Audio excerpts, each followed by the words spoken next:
Alright, hello and welcome to Bigskybits. I'm your host Colby, and today we're going to be looking over some of the current issues affecting the world today and Bitcoin. But before we get into that, please go over to the website, browse around, leave a like, subscribe on these videos. If you enjoyed the content, it'd be much appreciated. But before we get too far into anything, let's quickly look over at the price action. Over this end of last week and the weekend, we saw a lot of volatility in Bitcoin. And that's kind of where we're going to get the title of the Trump pump and dump.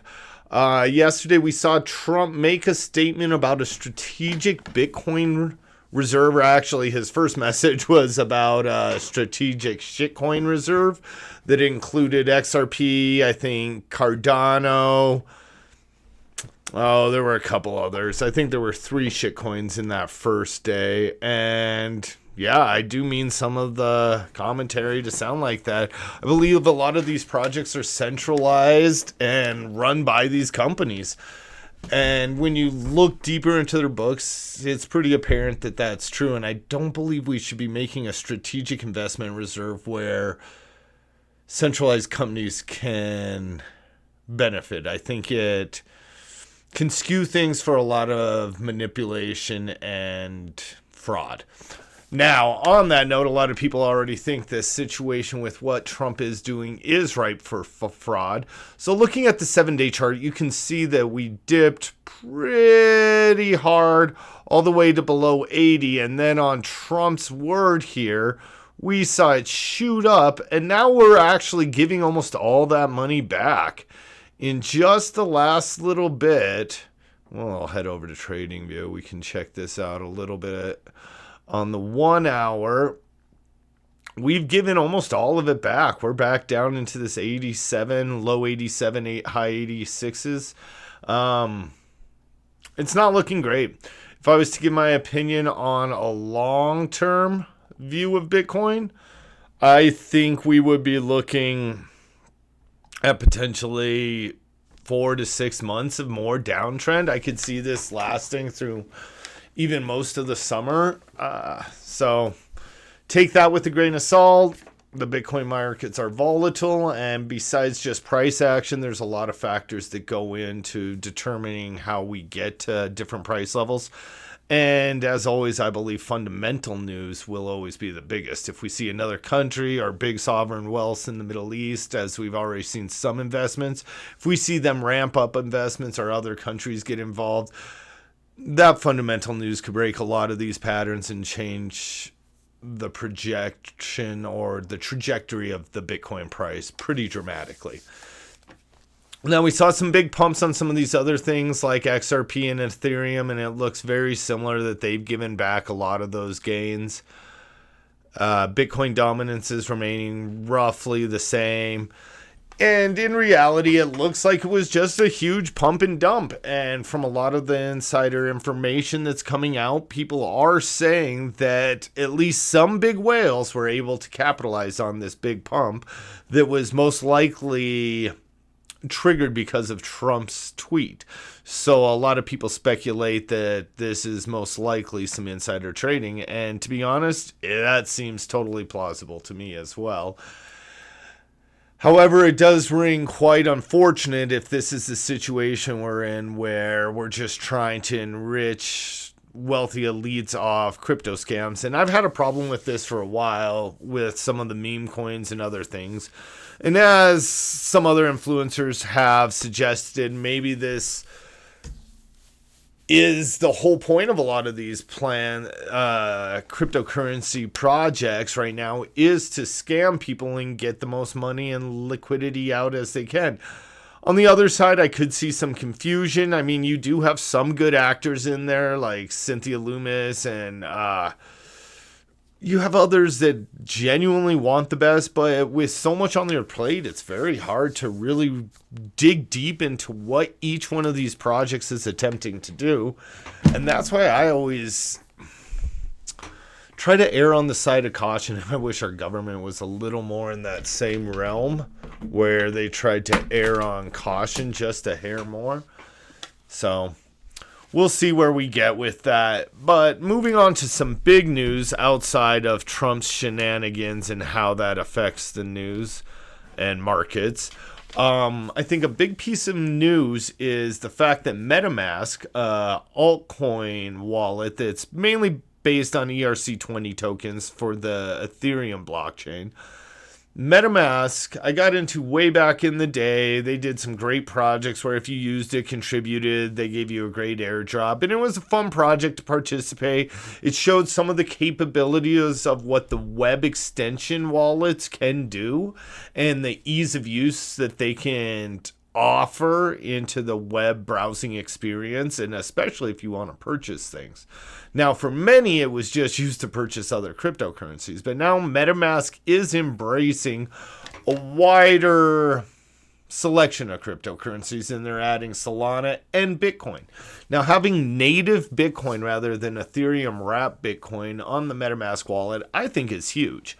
I think it'll allow many people who got into this space just gambling on some shit coins and might have made some good money an easy way to liquidate that or turn it into Bitcoin, a more desired asset. Especially as I'm watching this cycle unfold, more and more people are realizing how much of a gamble most of this space is, and that Bitcoin might be the only true asset.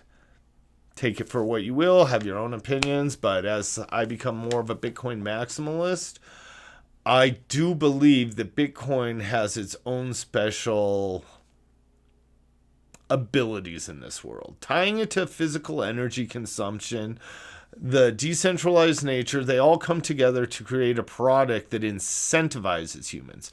And if you look at some of my previous episodes, the incentive nature that Bitcoin provides, I think, is just essential as a lot of the technological advancements that it has ushered to humanity. So, with that, just take some time, research MetaMask more before you dive into it. Or if you're already comfortable with it, I think it's a huge step that Bitcoin will be allowed or be integrated into their system and easy to use. Now, moving on, in previous episodes, we talked about delving deep into the world of Bitcoin wallets, whether it be a hardware wallet, a hot wallet, what becomes ease of use. And I noticed on I think it was Reddit today. Oh, this is an old post about a guy selling some real estate for Bitcoin, which, as I've been big into the real estate markets, I understand his logic. I kind of feel a lot of the real estate has quite a few issues between insurance, rights of a landlord, rights of a tenant. It just has a lot of complications compared to some of the simplicity of Bitcoin. Now, is Bitcoin intended to be an asset gaining product? I don't believe so. I don't think it's meant to accrue you income or earn you interest. I think we're at an early stage where right now the hardest money has become more real estate than anything. And as these tables are kind of flipped up and real estate becomes less seen as a great place to hold your wealth, I can see Bitcoin becoming a better investment. But I think in a well-diversified portfolio, both have a great place. So that's a long, deep topic that one day, if there's any interest, we can delve deep into the difference between real estate and Bitcoin. But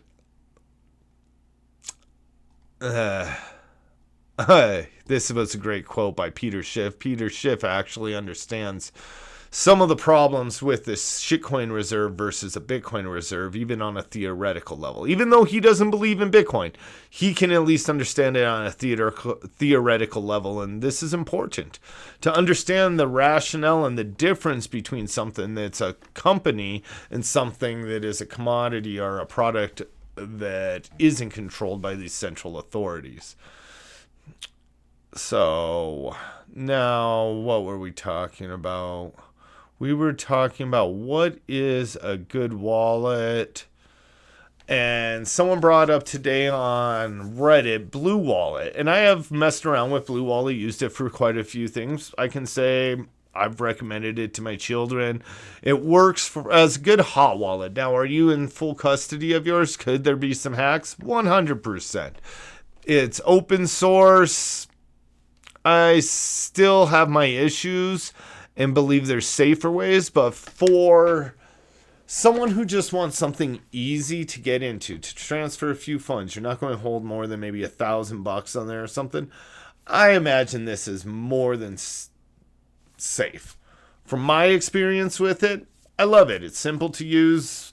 Maybe a little too simplistic of an interface, but in many regards that works very well and it's not confusing. So I can say that Blue Wallet's a good one to get started on, and I can also say that if you made it this far in the video, Blue Wallet can help you unlock one of the codes and maybe grab yourself a pizza tonight on me. So hopefully someone takes this money. Hopefully someone listens through the whole episode, because that was a decent tie-in to how you can go get that.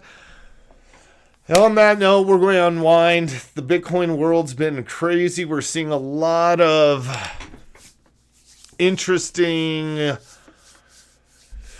things that are being unraveled by this administration. Some in good ways, some bringing out the truth of the scam, some letting people know who are the grifters in society. From my point of view, almost all the politicians are grifters. On whatever side of the aisle you are, I would suggest take a little deeper look into all of them. None of them really seem to have your best interest in mind. And with that, we can only do what we can. So stay strong, stack sats, and try to help your brother and be a good neighbor. I mean, in reality, what I feel the government did was try to take away a lot of our empathy of being good neighbors. We've tried to make this the party or the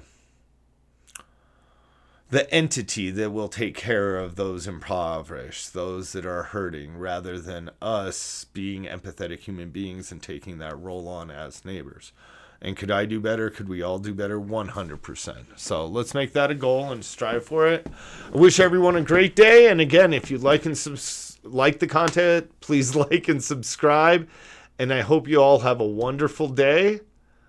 Take care and please enjoy the music.